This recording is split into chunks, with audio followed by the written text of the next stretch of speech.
예수님의 공생의 첫 번째 유월절에 있었던 큰 사건들을 다 말씀을 드렸습니다. 성전 청결, 그 다음에 니고데모와의 만남, 그리고 사마리아 수가성 우물가의 여인과의 만남. 그렇게 해서 예수님은 갈릴리 고향 땅으로 이제 귀환하셨을 것입니다. 그러면 우리가 잘 아는 대로 예수님 유대 사람들이 여기가 지금 이제 갈릴리 호수거든요. 갈릴리 호수에서 가버나움은 이만큼 있는 도시니까 여기가 이제 물이 이렇게 흐르면은 여기 사해 바다까지 흐르고 예루살렘은 이만큼 있으니까 사마리아가 지금 여기거든요. 사마리아인데 이 사마리아 이 지역에서 이제 우리가 원래는 이게 사마리아가 세멜이라는 사람의 땅을 사서 만들었고, 이 사마리아 성의 바로 오른쪽이 이렇게 하면은 이제 이렇게 따진다면은 이쪽이 에발산, 그리고 이쪽이 우리가 그리심산. 그래서 어떻게 보면 산이 이렇게 있고 그 사이에 이렇게 물이 흘렀다. 그래서 여기가 이제 세겜이라고 하는 거예요. 세겜이란 말이 어깨라는 뜻이에요. 그러니까 양 어깨. 그래, 세겜은 어떤 도시냐면은 아브라함이 와가지고 제일 먼저 자리를 잡고 살았던 도시가 세겜이었습니다. 그러면 여기 이 사마리아 성인데 보통 유대인들은 여행을 할 때 어떻게 여행을 하냐면은 이쪽으로 이렇게 갑니다. 이렇게 해서 예루살렘으로 갑니다. 그러니까 이 요리 가는 것은 사마리아 쪽은 가지를 않는데 예수님은 여기 사마리아를 딱 한 번 이제 가셨습니다. 또 예수님이 가시지 않는 이 노선을 택한 곳이 한 번 마지막 유월절을 향하여 갈 때가 여리고를 지나실 때에 마지막으로 한 번 지나셨고, 그래서 예수님의 여행 일정 중에서 사마리아는 첫 번째 유월절 때, 그 다음에 여리고는 마지막 유월절을 보고 가신 것으로 이렇게 되어 있습니다. 그래서 이 여리고는 누가복음 19장에 보면은 삭개오를 만난 이야기가 여기에 이제 있습니다. 자, 그러면은 이 사마리아에서 사마리아에서 요 지역을 뭐라고 말하냐면은 이스라엘 평야라고 그렇게 말합니다. 여러분들이 지금도 그 인터넷에 뒤져보면은 여기는 갈릴리 호수에서 물을 대가지고 아주 살기 좋은, 그래서 이스라엘이란 말은 하나님의 채소밭, 하나님의 정원이라는 뜻을 가진 아주 살기 좋은 그런 지역입니다. 그래서 이 사마리아는 이런 곡식이 아주 풍부하게 나는 곳이었고, 남쪽 유다는 대부분이 산, 그 다음에 광야, 살기가 아주 퍽퍽한 곳이었다. 이렇게 생각하시면 됩니다. 그러니까 여기는 대부분이 산이고 광야다. 산도 얼마냐 높으냐. 예루살렘은 해발 850이고 플러스 850이고 여리고는 마이너스 250이고 이렇게 돼요.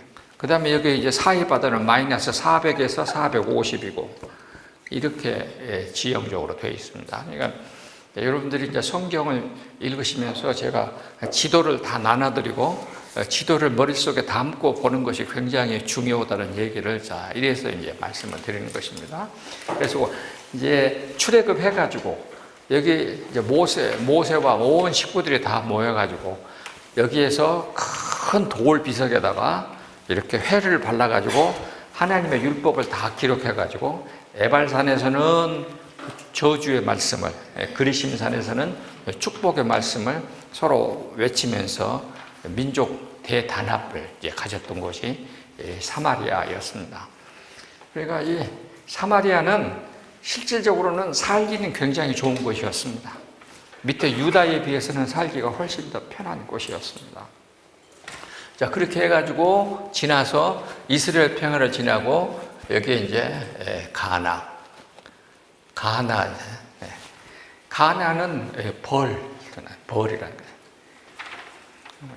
가나 그런데 벌이라는 뜻입니다. 여기에 가셨습니다. 그러면 예수님은 가나를 좋아하시는가, 왜 그런가 모르겠어요. 자부지간에 여기 가서 누구를 만났냐면은 자기 친척들도 물론 있었을 것입니다.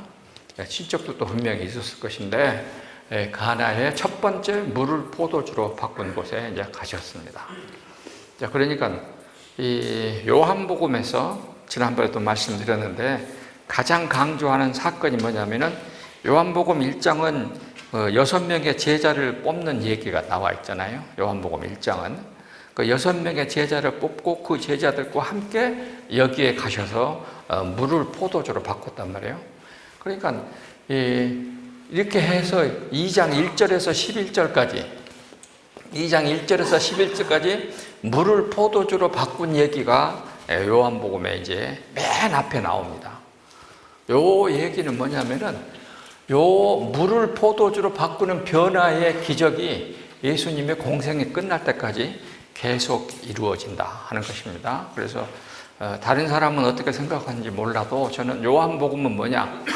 예수님의 체인지, 물을 포도주로 바꾼다. 예수님을 만난 사람은 다 바뀐다 하는 그것을 주제로 삼고 있다. 그래서 우리 기독교도 예수님을 교회를 통해서 예수님을 접하게 되면 바뀐다.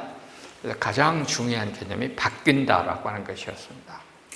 자, 그러면은 이 가나에 여기 가버나움에서 온 왕의 신하가 여기서 예수님을 기다리고 있었다 이것입니다.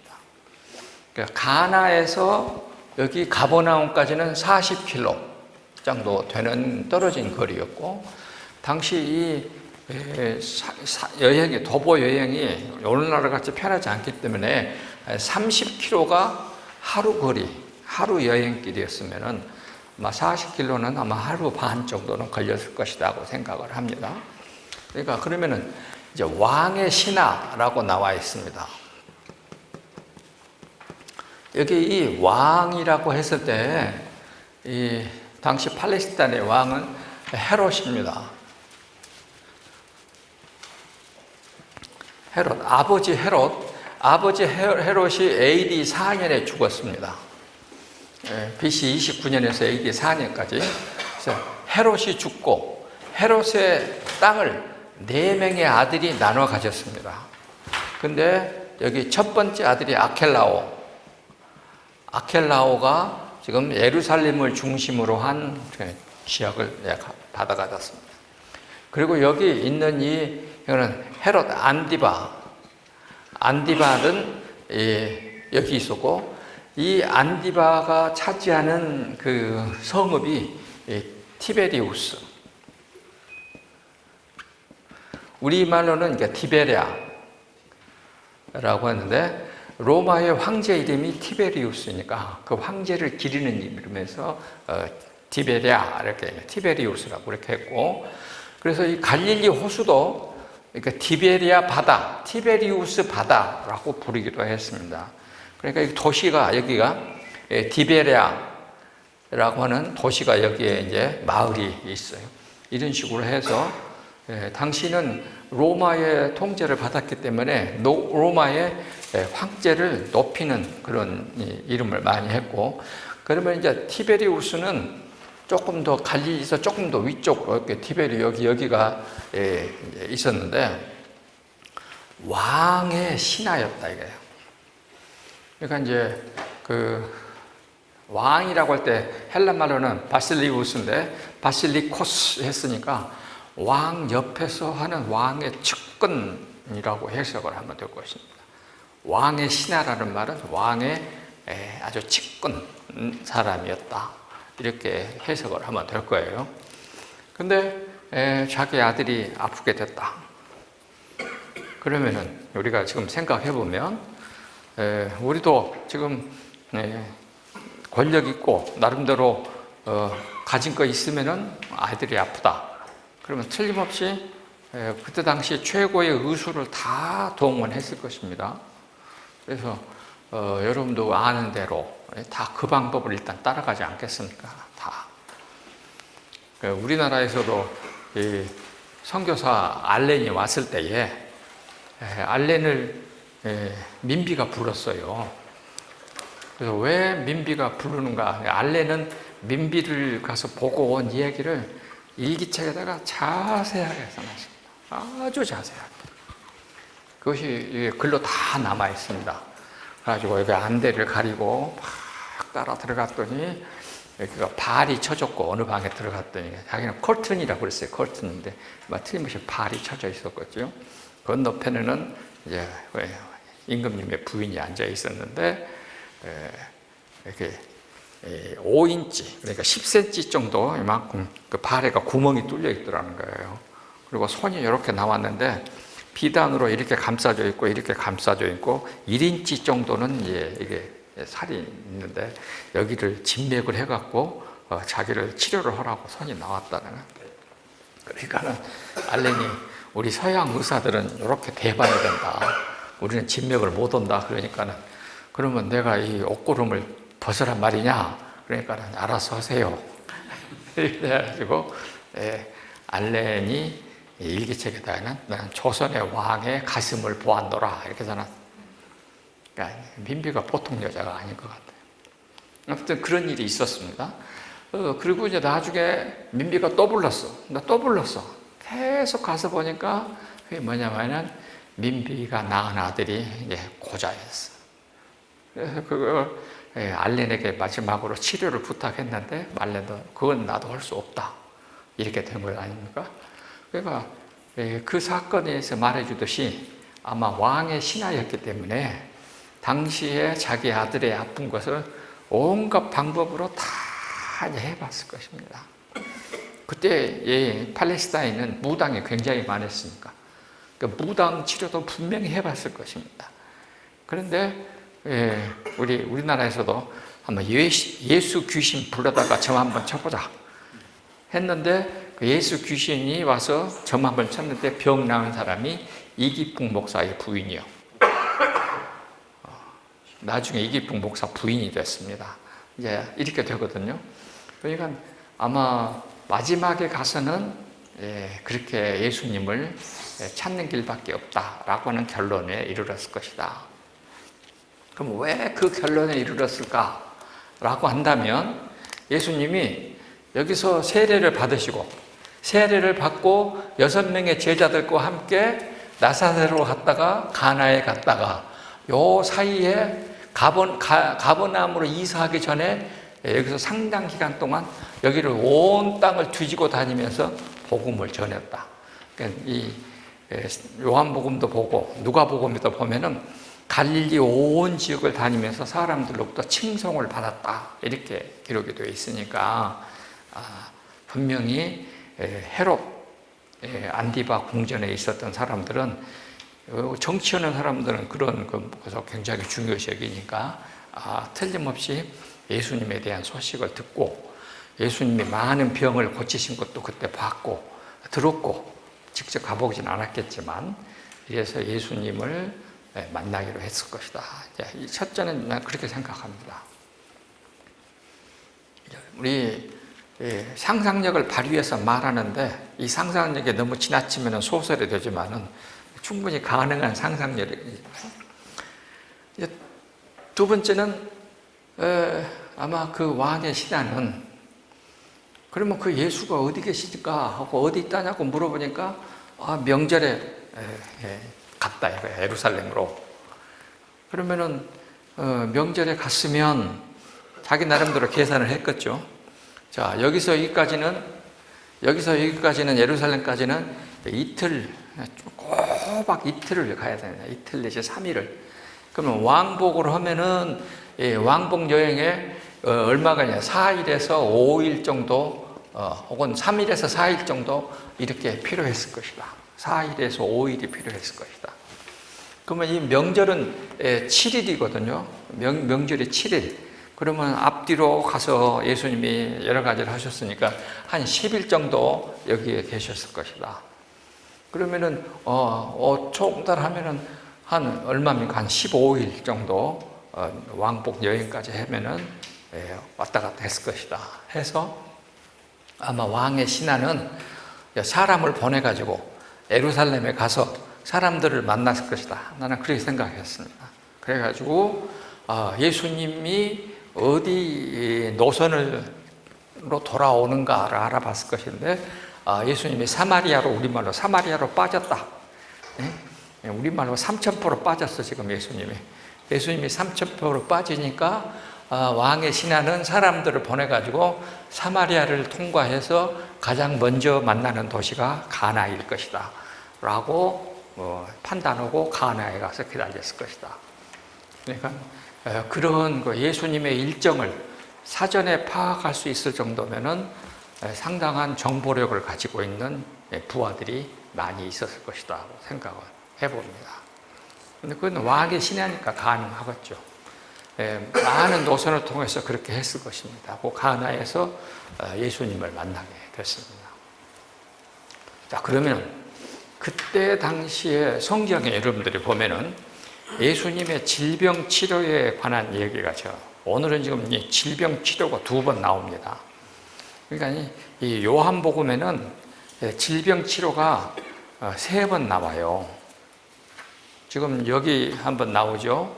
그 다음에 38년 된 환자에 대한 질병 치료가 나오죠. 그리고 어디에서 나옵니까? 저 뒤에 주제가 한번 얼른 생각이 안 나네.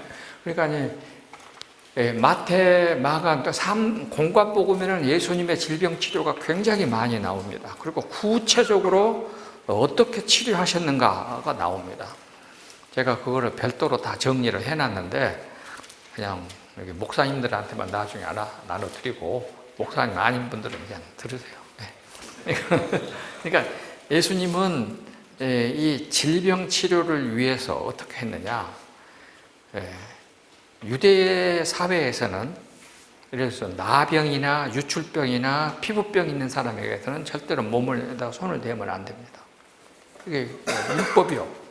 그런데 예수님은 가서 손을 대게 됐습니다. 이것도 불법이요. 또 해당자 관원의 딸이 죽었잖아요. 죽은 시체가 있는 방에는 들어가면 안 돼. 그런데 예수님은 거기도 들어갔습니다. 또 어떤 환자인 경우에는 예수님이 눈 먼 바디메오에게는 이렇게 해서 말려주고 실로암에 가서 씻으라 라고 해서 낫기도 하시고, 어떤 경우에는 예수님이 명령해서 나으라 라고 명령해서 낫게 하기도 하시고, 그러니까 예수님의 병치료는 다양한 이 치료 방법이 나와 있습니다. 예수님이 만났던 환자들도 다양하게 나와 있습니다. 그래서 제일 많은 병이 뭐였느냐? 일단 열병, 우리가 말하는 장티푸스, 열병이고, 두 번째는 뭐였느냐? 두 번째는 뭐였습니까? 나병 환자 제일 많이, 피부병 환자가 나와 있고, 그 다음에 세 번째는 각종 질병이에요. 각종 질병. 그 다음에 세 번째 나와 있는 것이 우리말로 말하면 이렇게 누워있는 병이라고 했으니까 중풍병이라고 해야 될까? 하면은 혈기 마른 사람이라고 하니까 손 마른 사람, 혹은 수종병은 이렇게 배가 이렇게 불러오는 수종병, 배가 이렇게 불러오는 병, 그러니까 드랍시라 해가지고 배가 불러오는 병. 그래서 당시에 우리가 상상할 수 있는 많은 질병들이고 인간의 힘으로는 고칠 수 없는 병. 그래서 이제 왔다. 이런 환자였는데, 이런 환자들을 데리고 이제 예수님에게 직접 오기도 하시고, 예수님이 찾아가기도 하시고, 이렇게 했습니다. 근데 여기 1페이지 이렇게 보시면은, 예수님을 오시면서 고향으로 들어가면서 선지자는 고향에서 영접을 받지 못한다 라고 하는 그 염려를 하시면서 이제 오십니다. 선지자는 고향에서 영접을 받지 못한다. 왜 그랬습니까? 가버나움으로 이사하실 때에 나사렛에서 얼마나 호되게 당했습니까? 호되게 당해서 누가복음 4장에 보면은 아주 호되게 당했어요. 그런데 지금 거기를 또 가십니다.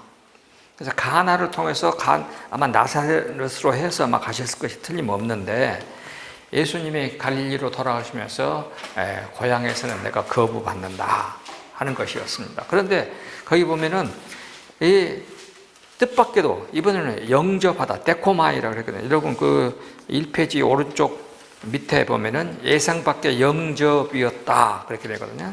예상 밖의 영접이었다. 왜 영접을 받았을까? 그러면은 그것은 그 밑에 설명을 해놨어요.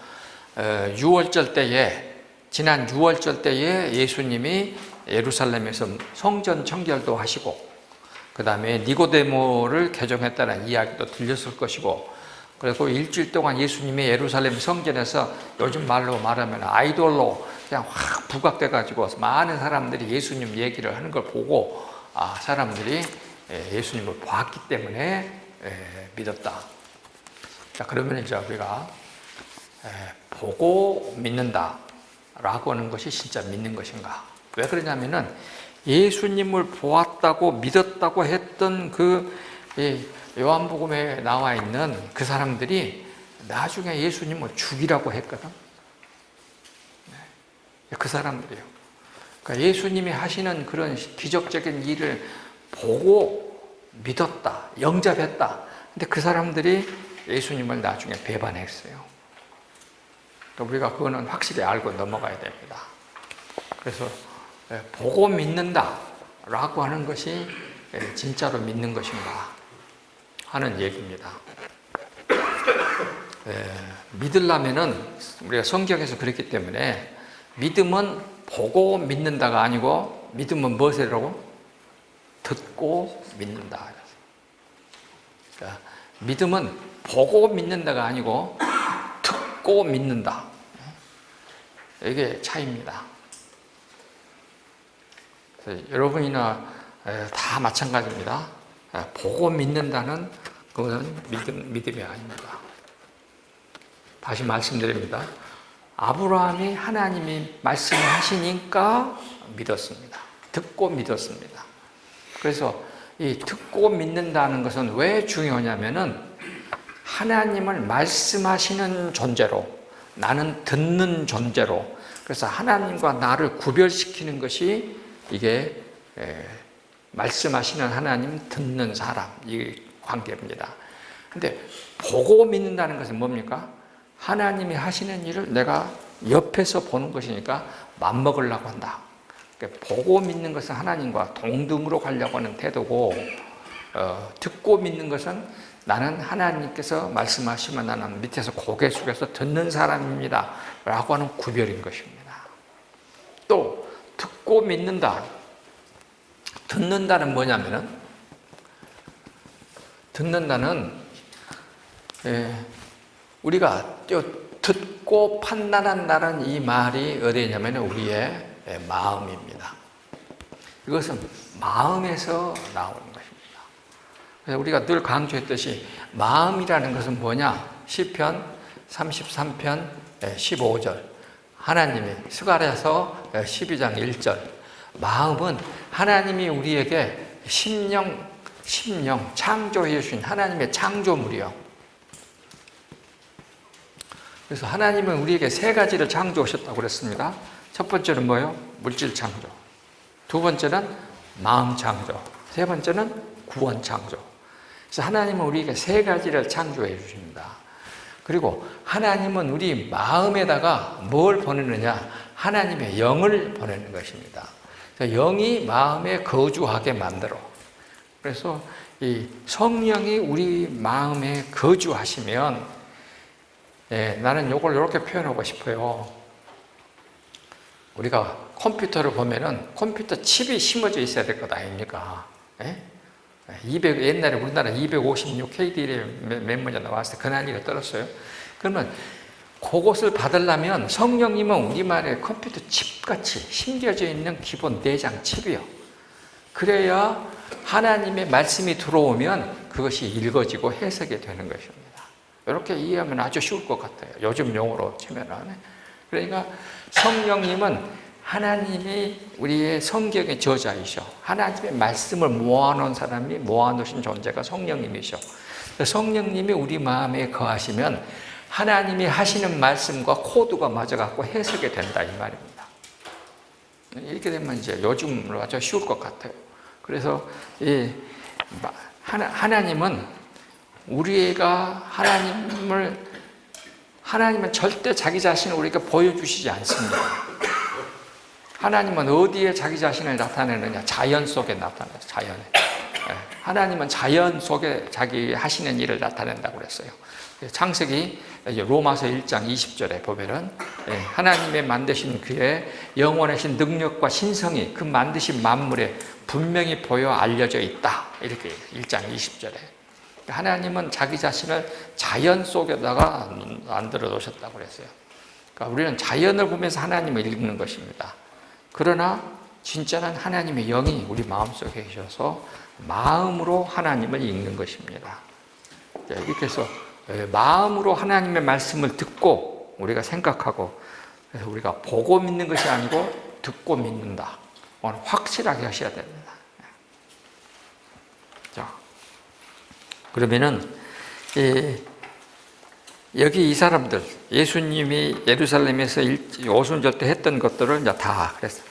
그리고 나서 그 다음에 이제 왕의 신하가 찾아왔습니다. 그러니까 왕의 신하가 찾아왔으니까 저는 예상을 해왔어요. 왕의 신하가 예수님께 찾아와가지고 막 거들먹거리면서 하지는 않았을 것 같다는 생각이 들어요.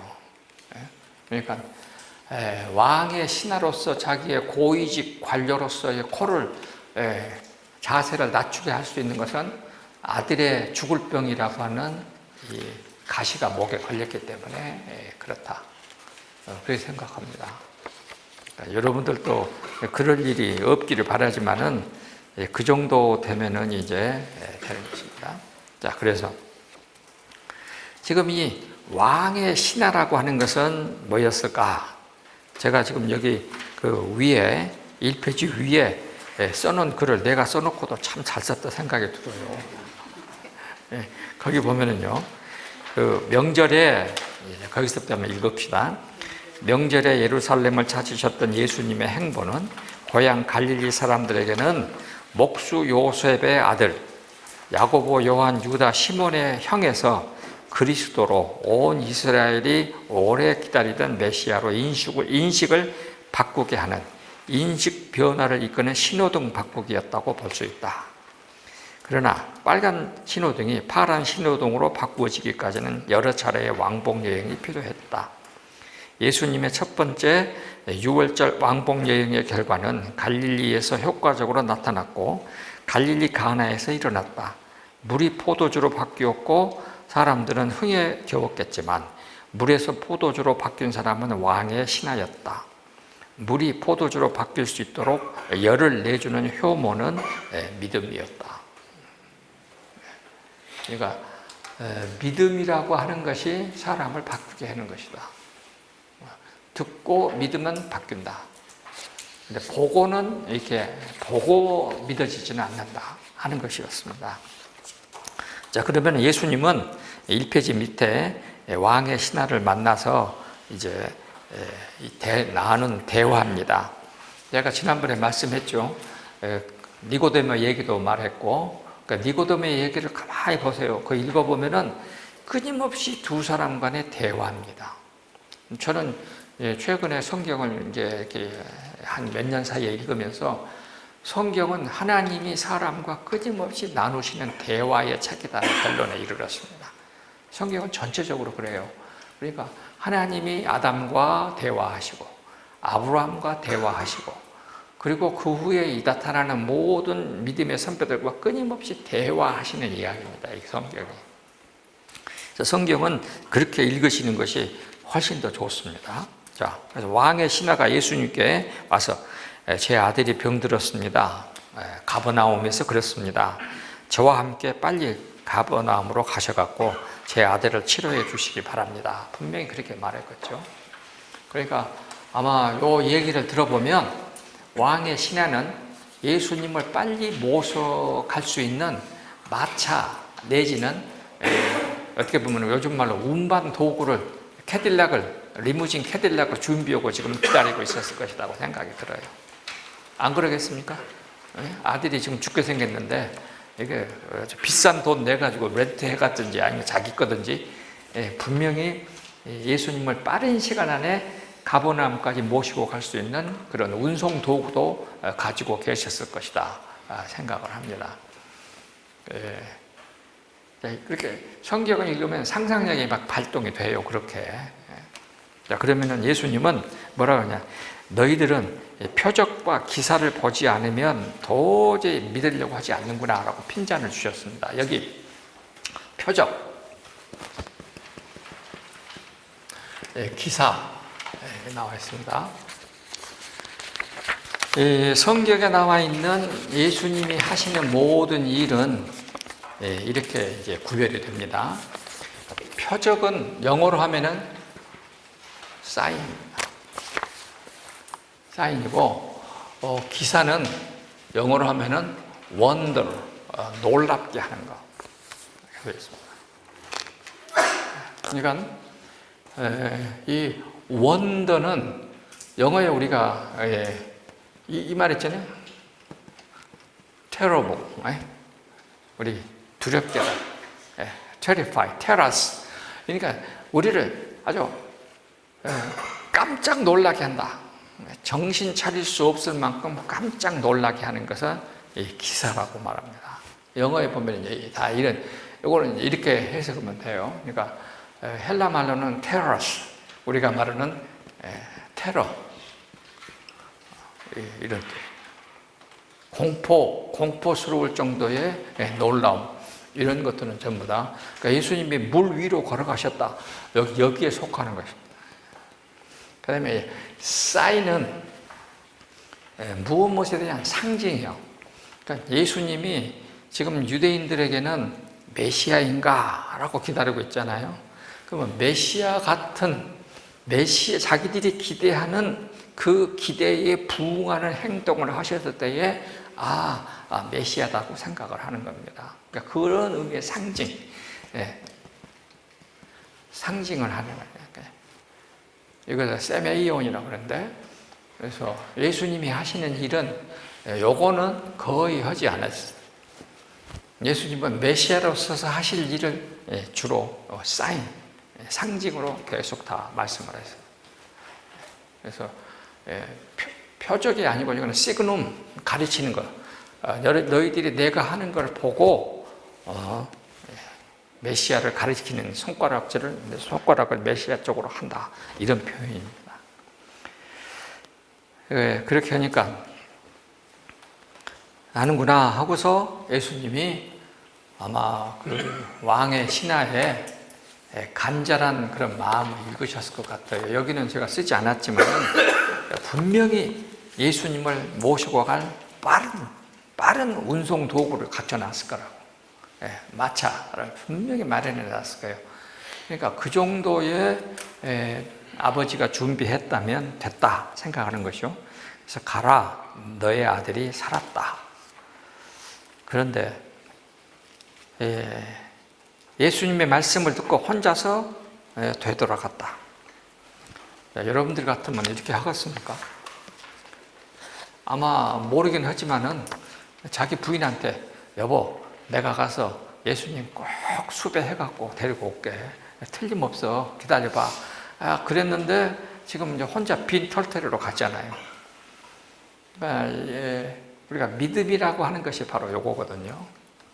믿음은 없지만, 예수님이 자기와 동행하지 않았지만 예수님이 틀림없이 내 아들을 낫게 해줄 수 있다라고 예수님의 하신 말씀을 듣고 그대로 마음속에 수용을 했고, 그것이 믿음이라고 하는 것이었습니다. 그러니까 여러분이나 저나 믿음이라고 할 때에 우리가 믿는 것의 결과가 손에 잡힌 후에는 그거는 믿음이 아니고 우선 아는 것이 돼요. 내가 늘 말합니다. 우리가 아는 것과 믿는 것은 다르다. 그러니까 우리는 알게 됐을 때에 그것을 믿음이라고 말하는데 보면 아는 거 아니요? See and know니까 보는 것은 아는 것이요. 그 아는 것은 믿음이라는 것이 없는 겁니다. 근데 이분이 예수님이 가라 너의 아들이 살았다 라고 말씀을 하시니까 그 말씀을 듣고 말씀대로 이루어질 줄로 생각하고 받아들이고 갔다는 것입니다. 그래서 우리가 지난번에도 믿음이 들리는 과정을 이제 로마서 13장에 있는 13절에서 15절까지 가지고 수없이 많이 했습니다. 다시 믿음은 뭘? 보내는 자가 있다. 그러면은 보내는 자가 있고 파송받은 자가 있다. 보내심을 받는 자고 파송받는 자가 있다. 그러면 파송받는 자는 전파하는 자다. 전파하는 자다. 전파하는 자가 있으면 듣는 자가 있다. 듣는 자가 있으면 믿는 자가 있다. 믿는 자는 구원받은 자다. 부르는 자다. 예수님의 이름을 부르는 자다. 부르는 자는 구원받은 자다. 이 도식. 그러면 여기 듣는다고 믿는다고의 과정에 듣게 되면은 생각하게 된다. 들으면 생각한다. 생각하면 어떻게 되느냐? 이것이 점점 동의하게 된다. 그래서 요 듣고 생각하고 점점 동의하게 되고 그러면 믿게 된다는 것입니다. 그래서 믿게 되면은 예수님의 이름을 부르게 된다라고 하는 거였습니다. 그러니까 이 왕의 신하가 가나에까지 내려올 때에 이미 저런 과정이 있었을 것으로 생각을 합니다. 왜냐하면은 예수님이 지금 가버나움으로 이사하기 전에 이미 갈릴리 주변을 다니면서 많은 사람들을 고치는 그런 기적을 들었기 때문에 우리 아들도 저분이면 틀림없이 나을 것으로 생각했다. 그래서 예수님은 그냥 쉽게 빠르게 너의 아들이 살았다라고 말씀하시지 않았을까 생각을 해봅니다. 자, 집에 있는 가버나움으로 가다가 소식을 전하러 오는 하인을 만났고 아들이 살았다는 소식을 접했고 왕의 신하의 하인과 왕의 신하인 이분이 대화를 나눕니다. 아들이 낳기 시작한 때는 언제냐? 어제 제7시였습니다. 그러니까 이스라엘 사람들은 특별히 이 요한복음의 시간은 제6시가 난 12시요. 제6시가 난 12시. 그러니까 7시는 우리 시간으로 현재 오후 1시요. 오후 1시입니다. 그러니까 제7시에 열이 내렸습니다 하고 말하니까 자기가 생각해 보니까 어저께 예수님이 너의 아들이 살았다라고 말하는 시간이었다.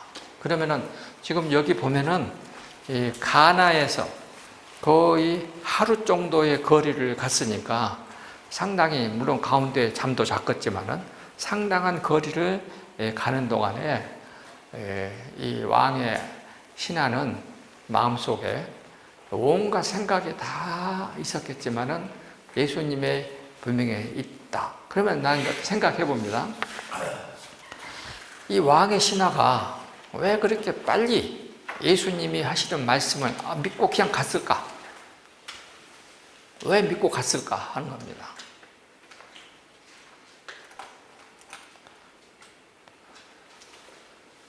한번 여러분들의 의견을 한번 들어보고 싶어요. 왜 이 사람이 예수님이 네 아들이 나았다. 그러니까 그 말만 듣고 오케이 감사합니다 하고 돌아갔을까? 그렇게 빨리. 주소들은 지난번에 앞에 주소들은 소리가 있어가지고 그것 때문에 그것 갖고는 좀 부족한 것 같아요. 저는 이렇게 생각해 봤습니다. 지금 이 왕의 신하는 마태복음이 누구와 똑같냐면 백부장이에요. 백부장과 같은 사람입니다. 그러면 마태복음 8장에 나오는 백부장은 어떻습니까? 내 하인의 병을 고쳐주세요. 우리 집에 오셔서. 그러니까 예수님이 그렇게 말씀을 하시니까 내가 너희 집에 가서 고쳐주마 그랬잖아요. 마태복음 8장에는 내가 너희 집에 가서 고쳐주마. 그러니까 오실 필요 없습니다. 왜? 그러니까 나도 군인입니다. 내 위에 자기는 백부장이었으니까 나 천부장 위에 이제 사령관도 있었을 것이고 나 그 사령관 얼굴 나 본 일도 없습니다. 근데 위에서 명령이 내려오면 사령관의 말씀하신 명령을 내린 거 보지도 않았고 듣지도 않았지만 사령관의 명령이라고 나는 그대로 믿고 따릅니다. 그러니까 예수님이 마태복음 8장에 보면 그 백부장의 믿음을 얼마나 칭찬했으면 마태복음 한번 봅시다. 마태복음 8장이에요. 8장 7절에 내가 가서 고쳐주리라 그랬거든요.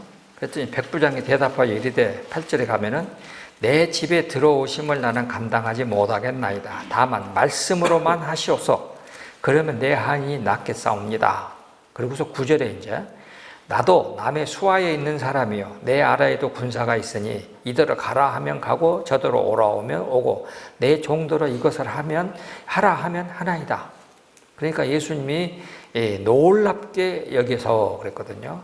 아주 놀랍게 여기서 내가 온 이스라엘에서 이렇게 믿음 좋은 사람은 처음 봤다.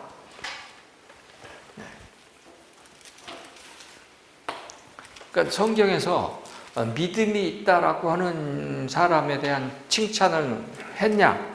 12제자들을 데리고 쭉 3년 동안 다녔지만 예수님은 제자들에게 야 믿음 없는 새끼들아 너 쓰겄냐? 우리 전라도 말로 계속 제자들한테 그랬어. 야 믿음 없는 것들아 너희들 보니까 내가 한심하다 한심해 이렇게 계속 했어. 근데 이방 사람 백부장한테는 이런 믿음은 없다. 왜냐? 나는 얼굴 안 봐도 명령 내려오면 믿는다. 그래서 우리가 믿음이라고 하는 것이 뭔가를 가장 정확하게 보여준 사람이 백부장이에요. 그리고 왕의 신하예요. 위에서 말씀, 명령이 내려오면 그대로, 액면 그대로 100% 곧이곧대로 믿는 것. 이것이 믿음이라는 거예요. 그래서 믿음이라고 하는 것이 되려면 일단 어떤 말씀이 주어지면 어떻게 해야 됩니까? 명령이 떨어지면 거기다가 해석을 하면 안 됩니다. 해석을 붙이면 안 돼. 그것은 불순종이야. 그러니까 먹지 말라. 선악과를 따먹지 말라. 아담은 거기다가 사단의 말을 듣고 해석을 붙였어. 해석을 붙이면 불순종이에요. 이제 우리는 처음에는 해석을 하게 돼 있어요. 이거 안 믿어져. 그런데 훈련이 되면 이제 믿어지기 시작합니다. 그리고 나는 두 번째는 지금 자기 아들이 죽어가는 것을 보고 왔을 거라고. 그러니까 마지막 희망이라고 왔는데 당신이 나의 이런 간절한 마음을 꼭 들으셨고 이해하셨고 기적을 나는 주실 줄로 믿습니다 라고 하는 자기 나름대로의 보이지 않는 자기 자신과의 끊임없는 대화를 계속했을 겁니다. 그래서 자기가 자기에게 나는 믿어야 된다 하는 말씀을 그대로 믿어야 된다 하는 그런 생각을 했을 거라고 생각합니다. 그러니까 이 질서 세계에 있으면서 명령을 받는 사람으로서의 명령을 수납하는 과정, 이것을 많이 경험했던 사람이기 때문에 임금님을 그렇게 명령을 받았기 때문에 이 사람은 그렇게 그 과정에서 자기가 익숙해져 있었을 것이다 생각을 합니다. 그 다음에 이제 왜 그랬을까? 절대로 의심하지 않는다. 거기다 토를 달지 않는다. 그러니까요, 성경에 나와 있는 믿음의 조상들의 모든 사람들의 공동점은 뭐냐면 아브라함, 하나님이 말씀하시면 예, 그리고 생각이 없어. 그냥 토를 안 달았어. 이삭, 끝. 야곱도 그러고. 그러니까 믿음의 조상들의 공통점은 뭐냐면은 하나님이 명령하실 때 그냥 그대로 받아들이고 거기다가 해석을 안 붙였다. 그래서 저는 여러분들이 이제 좋은 믿음으로 갈 수 있는 길이 뭘까라고 자꾸 저한테 물어보면 제가 그럽니다. 하여튼 토를 달지 않으려고 노력을 하셔야 됩니다.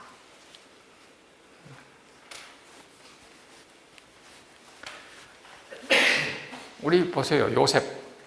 요셉은 하나님의 꿈을 받았습니다. 비전을 받았습니다. 그것으로서 형들에게 미움을 받아서 구덩이에 갇혔습니다. 사막에. 그런데 요셉은 거기 보면은 자기가 이 총리 대신이 될 때까지 그 기간 동안에 그 많은 어려움을 겪었지만 하나님께 불평하거나 원망하거나 토를 달지 않았어요. 잘 읽어보세요. 그런 부분이 성경에 기록이 안 돼 있어. 하나님이 이끄시는 대로 분명히 나한테 계획이 있을 것이다 하고서 그대로 따라서 수용을 했습니다. 제가 지금 말은 쉽게 합니다만은 이것이 쉬운 건 아닙니다.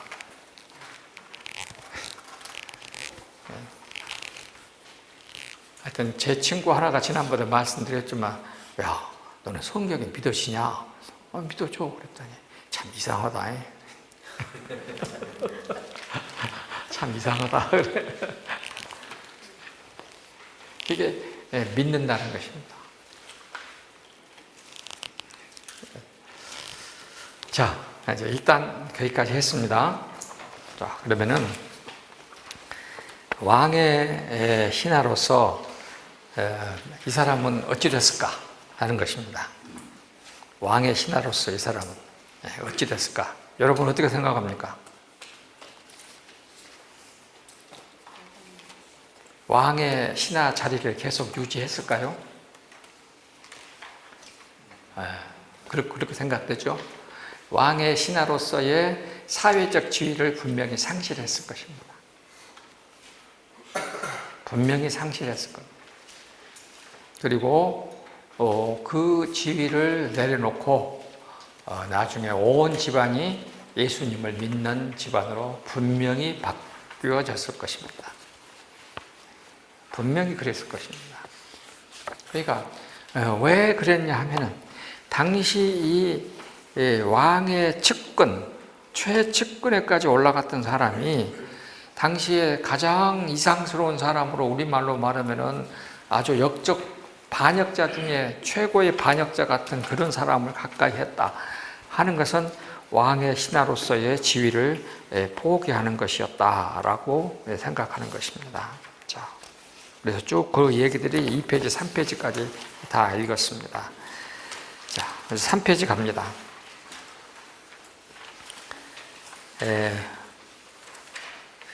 그래서 3페이지 두 번째 패러그래프에 왕의 신하로서 예수님께 희망을 둔다는 것은 무엇을 의미할까? 자신의 결단에는 왕의 신하라는 사회적 주의에 위협이 될 수 있다는 비난이 내포되어 있었다. 나는 그것을 잃어버리더라도 내 아들은 살리고 보겠다. 그리고 그로 인해서 나는 자기가 예수님을 따르는 존재로 바뀌어졌다는 것은 기대하지 않았겠지만 분명히 그렇게 됐을 것입니다. 자, 예수님과 나눈 대화 중에 이제 조금 그 깊이를 한번 합니다. 그 화살표 밑으로 끌어진 것도 그 밑에. 자, 예수께서 거기 보다가 나와 있습니다. 예수께서 너희들은 보지 아니하면 표적과 기사를 보지 아니하면 도대체 믿으려고 하지 않는구나 라고 하는 말인데 여기서 말하는 헬라말 보다는 가정법입니다. 그러니까 우리가 흔히 말하는 그냥 눈으로 보다라고 하는 것이 아니고 너희들은 하나님의 요 표적과 기사에 이르는 놀라운 것을 볼 수도 없겠지만 볼 수만 있게 된다면 이런 뜻입니다. 가정법이니까 진짜로 힘든 일이지만 너희들이 그것을 보게 된다면 이렇게 예수님이 말씀했습니다. 그러니까 예수님은 이 말 속에 무슨 뜻을 가지고 있냐면, 야, 너 왕의 신하로서 이 하나님의 그 놀라운 기적을 네가 보려고 꿈도 꾸지 마. 우리말로 말하면 그렇게 해석하면 될 것입니다. 근데 이것은 우리 한글로는 도저히 안 되고 헬라말 원어를 봐야지만이 해석이 되는 것이라서 제가 그렇게 썼습니다. 그래서 이제 믿음은 믿고 그대로 행동에 옮긴다라고 하는 것이었고, 4페이지로 갑니다.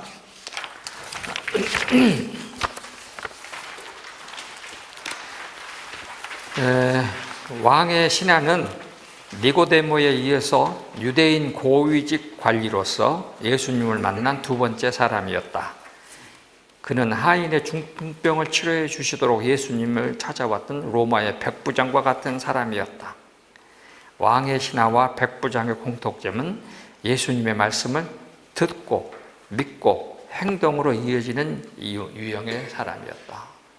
그러니까 만약 여러분들도 이제 교회에서 믿는다는 것이 뭐냐라고 설교를 하시게 된다면, 첫 번째가 잘 들어야 된다, 듣는다, 진짜 듣는 것이다. 그 다음에 두 번째는 그 들은 대로 믿는 것이다. 다시 듣고 믿고의 단어의 뜻은 뭐라 했어요? 듣고는 하나님은 말씀하시는 분, 위에 계시는 분, 나는 듣는 자는 나는 아래에 있는 사람, 이 존재, 이 관계가 의미합니다. 듣고 믿고는 그런 관계, 존재론적 관계가 거기에 들어가는 것입니다. 그리고 나는 그런 관계를 내가 그대로 받아들입니다가 뭐냐면 행동으로 옮기는 것입니다. 그러니까 이 관계에서 자꾸 멀어진 사람이 이제 그 예수님의 나중에 누가복음에는 둘째 아들, 첫째 아들이죠. 듣고 행동으로 안 옮기고 토를 달았다가 나중에 돌아온 둘째 아들. 그런 얘기가 되는 것입니다. 그래서 듣고 믿고 행동으로 이어진 유형의 신앙인 사람들이다. 이 유형의 특징은 들은 말씀에 대한 의심이 없었다는 것이며 즉각적인 행동에 실천이 있었다는 것이다. 맞는 말은 쉽게 했습니다. 근데 여러분도 저도 이거 쉽지가 않습니다. 나중에 여러분들이 이제 교회에서 설교할 때 이걸 그대로 갖다 해도 크게 손해는 안 볼 겁니다.